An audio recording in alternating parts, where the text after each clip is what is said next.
तर hi guys, नेहमीप्रमाणे आजची मॉर्निंग माझी लेटच झालेली आहे, कारण कॉलेजला तर सुट्ट्या पडल्या.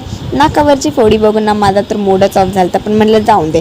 त्यानंतर मस्तपैकी जेवून घेतलं आणि आज सॅटर्डे असल्यामुळे प्रगती लवकर स्कूलमधून आली आणि आल्या ती मला ना तिच्या फ्रेंडची स्टोरी सांगत बसली होती, जो की माझे व्हिडिओ बघतो आणि त्याला मला भेटायचं आहे. तर बाळा ये हा तुम्हाला भेटायला. त्यानंतर दुपारचा अभ्यास केला आणि काय माहीत प्रगतीला माझी खूप दया आली. मग ती म्हणली दे दीदी थोडंसं मी पण लिहून देते. पण ही जी स्पीड बघून मी म्हणलं की राहून दे बाई, तुम्ही माझी रात्री लिहेल. त्यानंतर जरा दुपारची भांडी होती ती घासली. भांडी घासायचा मला खूप कंटाळा येतो, पण घरी असली ना की असं कामं लावतात मला.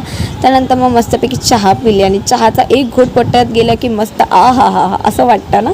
त्यानंतर मला जरा झेरॉक्सचं काम होतं, मग तिथे गेलते आणि घरी येता ना मला हा इपीचा पास्ता दिसला, जो की नवीन आलता ना. मी तेव्हा ट्राय केला, म्हटलं आत्ता पण ट्राय करावा मस्तपैकी.